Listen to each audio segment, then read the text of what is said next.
আজ রাতে এই আমলটি করুন, তারপর দেখুন ভাগ্য কিভাবে আপনার পরিবর্তন হচ্ছে। আপনার অভাব অনটন, বিপদ আপদ, দারিদ্রতা সবকিছু আল্লাহ তাআলা দূর করে দেবেন এবং আপনার মনে যত কঠিন আশাই থাকুক না কেন, যত বড় ইচ্ছা থাকুক না কেন, তার সাথে সাথে পূর্ণ হবে। আমলটি দ্বারা আমি বহুবার নিজে ফলাফল পেয়েছি এবং অধিকাংশ মানুষ এই আমল দ্বারা আজ সফল, তার আজ ধনী হয়ে গেছে।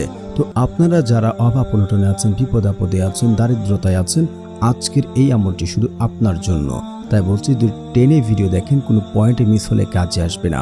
তাই বলছি না টেনে সম্পূর্ণ ভিডিও দেখার অনুরোধ রইল।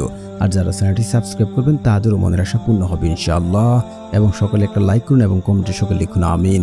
তো আমরা সকলেই চাই যে আমাদের ধন সম্পদ বেড়ে যাক, টাকা পয়সা বেড়ে যাক, ধন সম্পদ বৃদ্ধি হোক। আমরা আল্লাহ তাআলার কাছে এটাই চাই, কিন্তু অনেকেই আজ চেয়েও পাচ্ছেন না। কেন পাচ্ছেন না, ফলাফল পাচ্ছেন না? এটার অধিকাংশ মানুষে ভুল করছেন, টেনে ভিডিও দেখেন, হয়তো পয়েন্টগুলো মিস করেন। তো আপনি যদি ভালো করে আমলটি করেন, আপনার অভাব অনটন, বিপদ আপদ, দারিদ্রতা সবকিছু চলে যাবে। আল্লাহ তাআলা পবিত্র কোরআনে বলেন, তোমরা আমার কাছে দোয়া করো, আমি তোমাদের দোয়া কবুল করব। আল্লাহ তাআলা আরো বলেন, উদউনি আস্তাজিব লাকুম, তোমরা আমাকে ডাকো, আমি তোমাদের ডাকে সাড়া দেব। আর আল্লাহ রাসূল সাল্লাল্লাহু আলাইহি ওয়াসাল্লাম বলেন, যখন কোনো বান্দা আল্লাহ তাআলার কাছে দু হাত তুলে দোয়া করে, আল্লাহ তাআলা সেই ব্যক্তির চাওয়াকে কখনোই অপূর্ণতা রাখেন না। সে যা চাবে আল্লাহ তাআলা তাকে তা দান করবে, যদি সঠিক নিয়ম এবং পদ্ধতি ঠিক থাকে। আপনি যে উদ্দেশ্যে আমলটি করবেন, আজ সে উদ্দেশ্যে সফল হবে। অবশ্যই আপনাকে কিছু শর্ত মানতে হবে।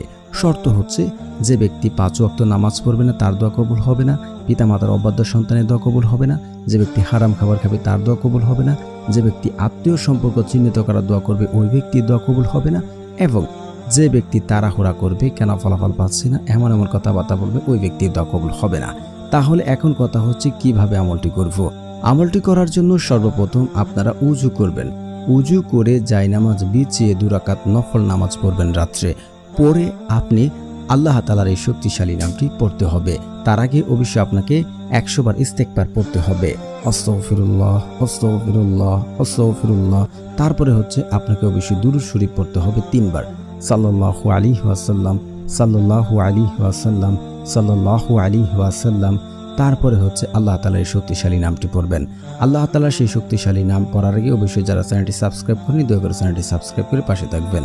আল্লাহ তাআলার সেই শক্তিশালী নামটি হচ্ছে ইয়া মালিকু ইয়া মালিকু ইয়া মালিকু।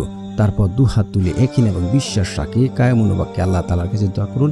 আল্লাহর কসম করে বলছে, আপনার দোয়া কবুল হবে যদি আপনি শর্ত এবং নিয়ম মেনে আমল করে থাকেন।